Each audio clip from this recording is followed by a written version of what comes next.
કોઈ સાધનથી જે ભગવાન અને સંત મળે નહીં, ઝાંખી પણ ન થાય, એ ભગવાન અને એ સંતના સાક્ષાત દર્શનનો મને લાભ મળી ગયો. આ અશક્ય વાત શક્ય થઈ ગઈ. કોઈ દિવસ બને નહીં. નિષ્કાળ સ્વામી કહ્યું, ક્યાં કીડીને ક્યાં હાથી, કીડીને હાથીને મેળાપ ક્યાંથી થાય? આ જીવને બ્રહ્મને સાથે મેળાપ ક્યાંથી થાય? સાચી વાત છે સ્વામી, ક્યાંથી મેળાપ થાય? અને છતાં પણ મેળાપ થઈ ગયો. પરબ્રહ્મ પુરુષોત્તમ નારાયણ સર્વોપરી ભગવાન એવા શ્રીજી મહારાજ અને તેમના અખંડ ધારક એવા અક્ષર બ્રહ્મ સત્પુરુષની પ્રત્યક્ષ પ્રાપ્તિ, તેમના સાક્ષાત દર્શન, આપની આ અકારણ કરુણા વર્ષાથી અમે કાયમ કૃતાર્થ થયા છીએ, ધન્ય થયા છીએ. धन्योऽस्मि पूर्णकामोऽस्मि निष्पापो निर्भयः सुखी अक्षरगुरुयोगेन स्वामिनारायणाश्रयात्.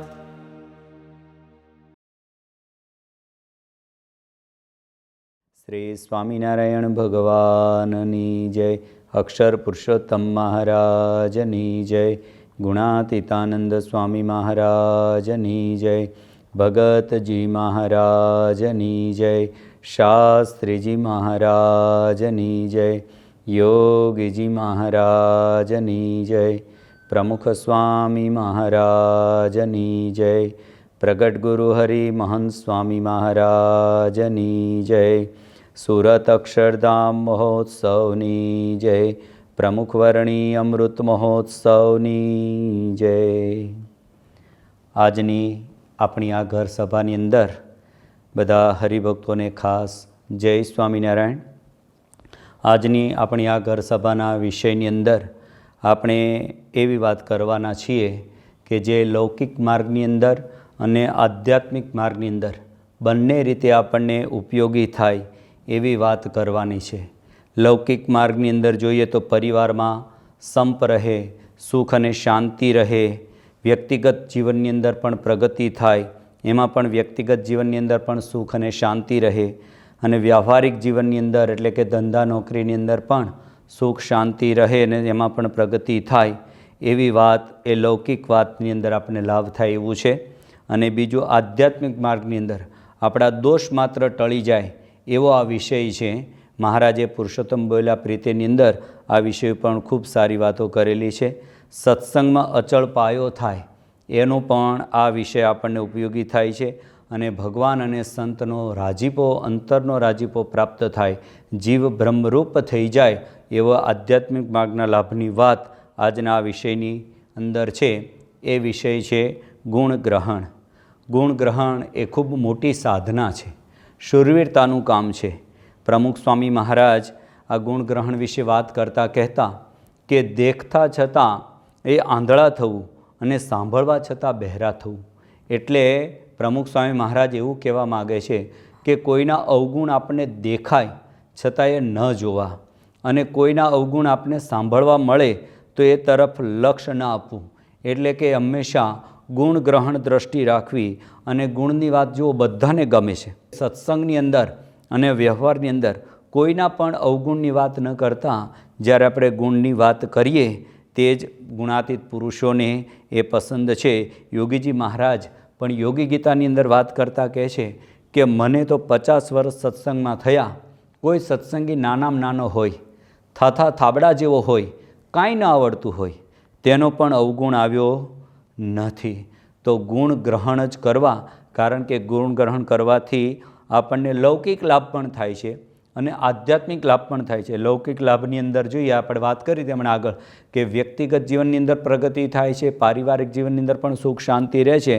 તો વ્યક્તિગત જીવનમાં પ્રગતિ થાય એ ટચ ઓફ વન્ડર એ નામના પુસ્તકની અંદર એક અમેરિકન લેખક આર્થર ગોર્ડન એક વાત કરતાં કહે છે કે અમેરિકાની યુનિવર્સિટી ઓફ વિસ્કોન્સિન એમના ટેલેન્ટેડ વિદ્યાર્થીઓને બધાને ભેગા કર્યા અને એ ટેલેન્ટેડ વિદ્યાર્થી અંદર કોઈ લેખક હતા, કોઈ કવિ હતા, કોઈ પત્રકાર હતા અને કોઈ મોટિવેશનલ સ્પીકર તરીકે પણ બહાર આવી શકે એવા સારા સારા ટેલેન્ટેડ વિદ્યાર્થીઓને ભેગા કરવામાં આવ્યા.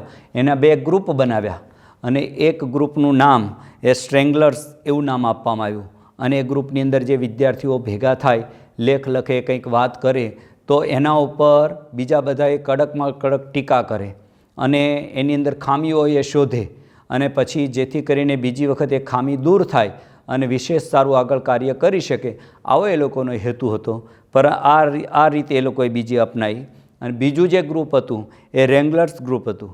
એની અંદર જે કંઈ વાતો થાય, લેખ લખાય કે પત્રકાર તરીકે કંઈક એને આપ્યું હોય તો એ જ્યારે બધાના વાંચવાની અંદર આવે તો એની અંદર સારી સારી વસ્તુ હોય એની ચર્ચા થાય, એના માટે પ્રોત્સાહન આપવામાં આવે અને વિશેષ આનાથી કઈ રીતે સારું લખી શકાય એની માટે એને પ્રોત્સાહનને બળ આપવામાં આવતું.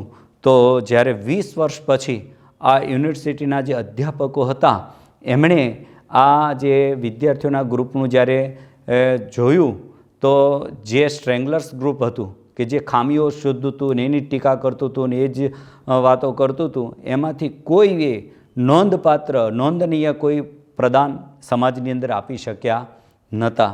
જ્યારે રેંગલર્સ ગ્રુપ હતો એમાં 6થી વધારે એ વિદ્યાર્થીઓ હતા કે જેમણે નોંધનીય પ્રદાન એ સમાજની અંદર આપેલું.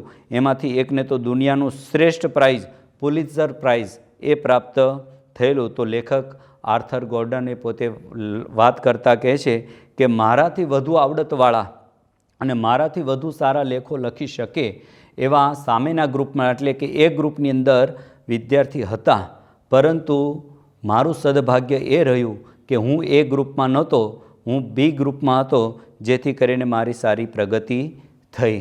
તો ગુણ ગ્રહણથી એ કેટલી સારી પ્રગતિ થાય છે એ આપણને આ મૂર્તિમાન દ્રષ્ટાંત જોવા મળે. ગુણ ગ્રહણથી સંપ રહે છે, બગડેલી પરિસ્થિતિ એ સુધરે છે. જેનું શ્રેષ્ઠ ઉદાહરણ આપણે જોઈએ તો રામાયણની અંદર જ્યારે રાજા દશરથ એના કુટુંબની અંદર પ્રશ્ન થયો, જ્યારે દશરથ રાજાએ રામચંદ્ર ભગવાનને એ ગાદી ઉપર બેસવા માટે એનો અભિષેકની જ્યારે વાત કરી કે રાજ્યાભિષેક હવે રામચંદ્ર ભગવાનનો થશે, એ વખતે આ સમાચાર એ મંથરા થ્રુ કૈકેયી માતાને જ્યારે મળ્યા ત્યારે કૈકેયીને જ્યારે મંથરાએ ઘણી બધી કાન ભંભેરણી કરી અને પછી માતા કૈકેયીએ રાજા દશરથ પાસે જે 2 વરદાન માગવાના એમણે બાકી રાખેલા એ વરદાન માગતા એમણે રામને 14 વર્ષનો વનવાસ થાય અને ભરતજી ગાદીએ બેસે, આ પ્રકારના જ્યારે વરદાન માગ્યા. રામચંદ્ર ભગવાન વનવાસની અંદર ગયા, 14 વર્ષ સુધી એમને વનવાસની અંદર રહ્યા, પરંતુ જ્યારે પરત આવ્યા ત્યારે પ્રથમ એના માતા કૈકેયીને પગે લાગે છે. 3 માતાઓ હતી, કૌશલ્યા, સુમિત્રા અને કૈકેયી. એમાંથી પોતાના સગ્ગી માતા કૌશલ્યાને પગે ન લાગતા કૈકેયીને પગે લાગ્યા.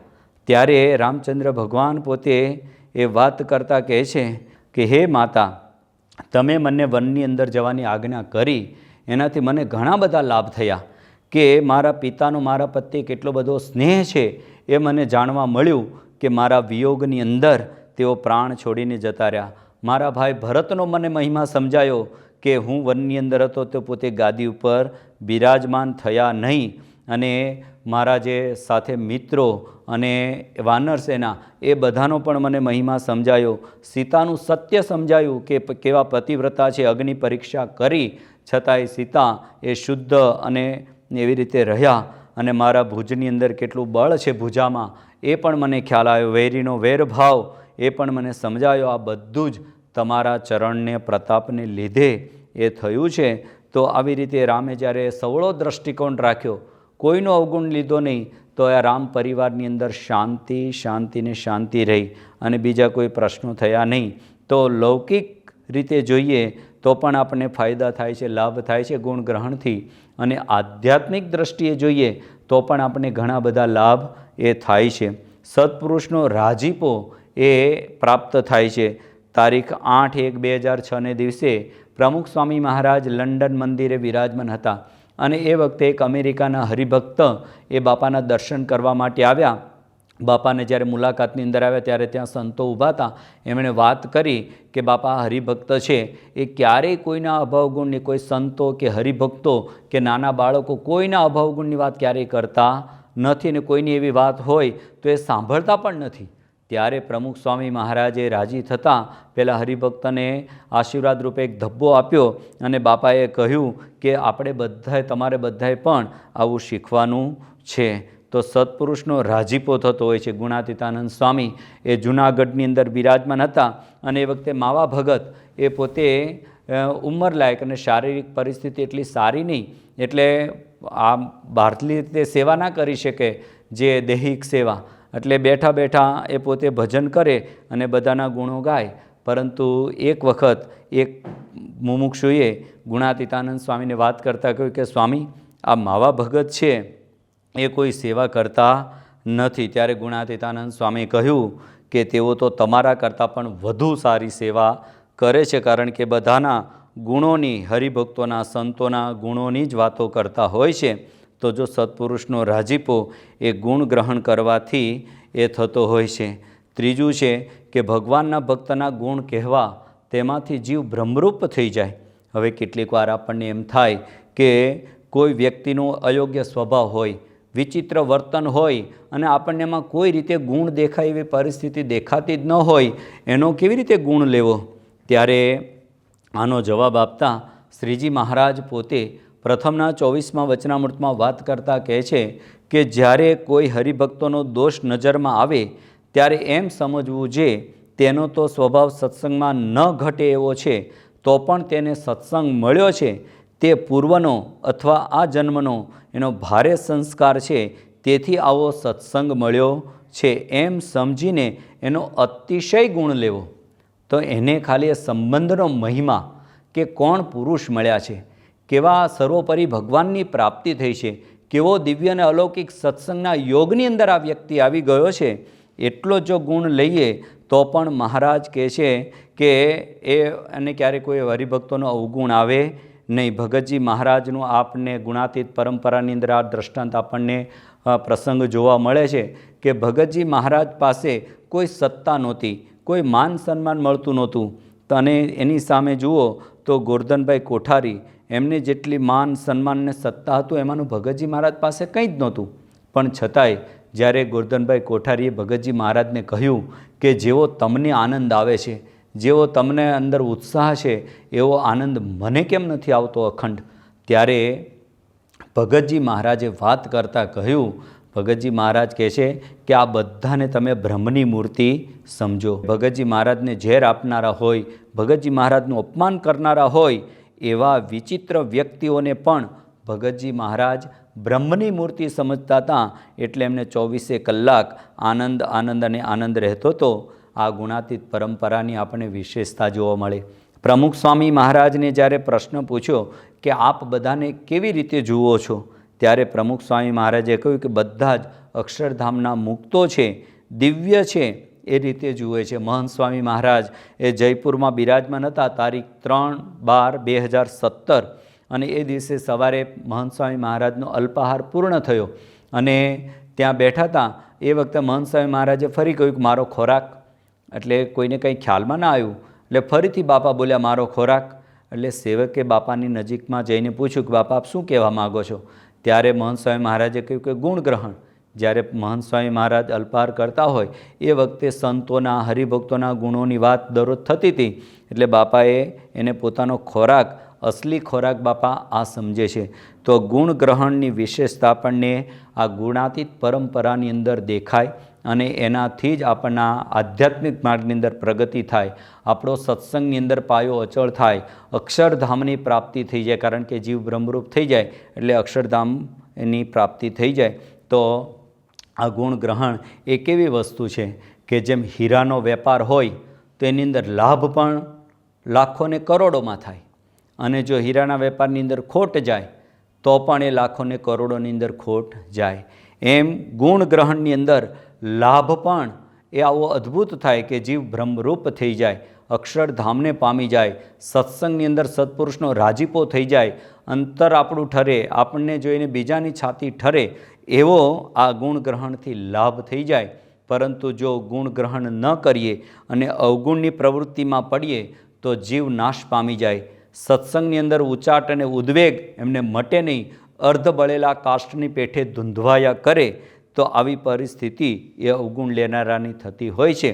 તો ગુણ ગ્રહણથી આપણને ઘણા બધા આધ્યાત્મિક રીતે અને લૌકિક રીતે લાભ થતા હોય છે.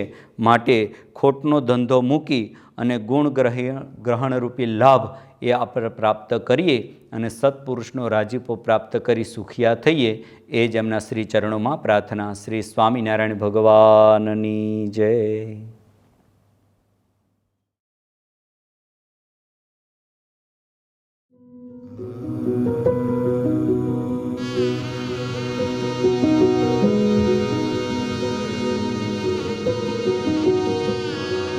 Thank you.